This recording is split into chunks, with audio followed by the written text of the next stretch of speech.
हमारे देश का किसान इन दिनों बहुत अधिक कशमकश और एक बड़े संघर्ष में घिरा हुआ है। किसान हमारे देश के 60% से अधिक आबादी है और ये आबादी हमें पूरे देश को अन्न देती है, दूसरी तमाम खाने पीने की पहनने की चीज़ों को उत्पाद करती है, हमारे देश को आत्मनिर्भर बनाने का काम भी करती है। लेकिन वो लाखों करोड़ों करोड़ों की संख्या में किसान जो हमारे देश को इतना सब कुछ देते हैं, उसे खुशहाल बनाते हैं, वो किसान आज सबसे बड़ी मुसीबत में है। कोरोना की मुसीबत से तो हमारा देश गुजर ही रहा था, लेकिन हमारे देश के शासक हमारी जनता के प्रति उतने गंभीर नहीं है जितना उन्हें होना चाहिए, उतने जिम्मेदार नहीं है जितना उन्हें होना चाहिए। वो तमाम काम कुछ हाथों को, चंद घरानों को निजी फायदा पहुंचाने के लिए तमाम योजनाएं उसी पर केंद्रित करते हैं, उन्हीं के हित में सब कुछ करते हैं। और जो देश की बड़ी जनसंख्या है, मजदूर हैं, किसान हैं, दूसरे निम्न मध्य वर्ग है, दुकानदार हैं, उनके जीवन स्तर को वो लगातार महंगाई बढ़ाकर, जीएसटी लगाकर, नोटबंदी चालू करके लगातार उसके जीवन स्तर को गिराते चले जा रहे हैं। हमारे देश का किसान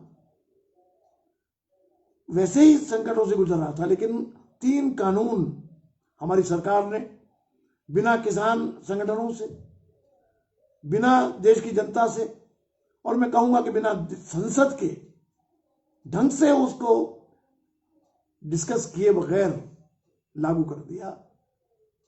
लेकिन किसान ने जब पढ़ा वो बिल, कृषि विशेषज्ञों ने, आर्थिक विशेषज्ञों ने पढ़ा, तो उन्हें लगा कि ये जो बिल है, ये 3 कानून है, वो हमारे देश की खेती को, हमारे देश के किसान को बर्बाद कर देंगे।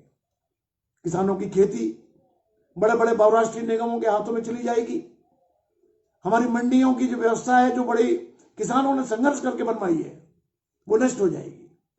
और इतना ही नहीं, छोटे किसान तबाह हो जाएंगे, क्योंकि एक किसान जिसकी 3 बीघा, 5 बीघा, 10 बीघा जमीन है, वो एक कॉर्पोरेट घराने जब खरीदार बन के उसके सामने आएंगे, उससे जब हस्ताक्षर कराएंगे 20-20 पृष्ठ के अनुबंध पर, नहीं जान पाएगा कि उसके साथ क्या हो रहा है, नहीं समझ पाएगा।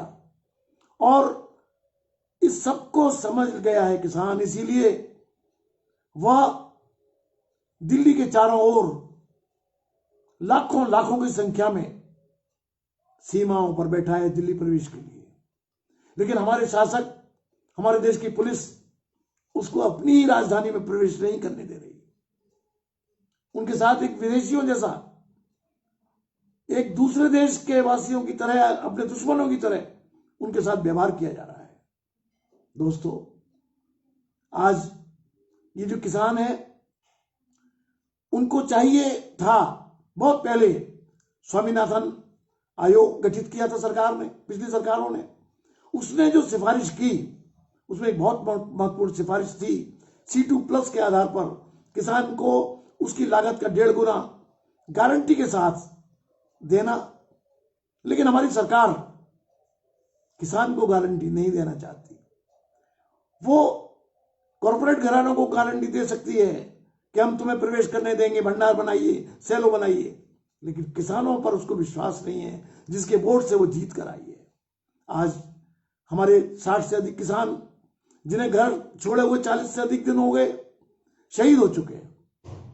और इस कड़कड़ाती ठंड में 7-7 बार किसान नेताओं से वार्ता करने के बावजूद किसी न किसी तरह से सरकार चाहती है कि ये जो किसानों की एकता बनी है, जो उन्होंने फूट डालो और राज करो की व्यवस्था बनाने की तैयारी की थी, उसे किसानों की एकता ने, उनमें कोई धर्म का भेदभाव नहीं है, उनमें कोई जाति मजहब का भेदभाव नहीं है, वो किसान के रूप में लड़ रहे हैं।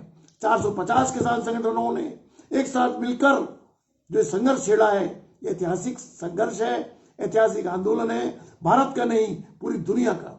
मैं आप सभी मित्रों से, मजदूरों से, कर्मचारियों से, छात्रों से, नौजवानों से और साहित्यकारों से, बुद्धिजीवियों से सबसे अपील करूंगा इस किसान के इस संघर्ष में, उसके आंदोलन में, उसके जीवन मरण के प्रश्न में सहयोगी बने और उसकी जो सहायता आपसे बन सकती है उसके साथ खड़े हों, उसे मदद करें।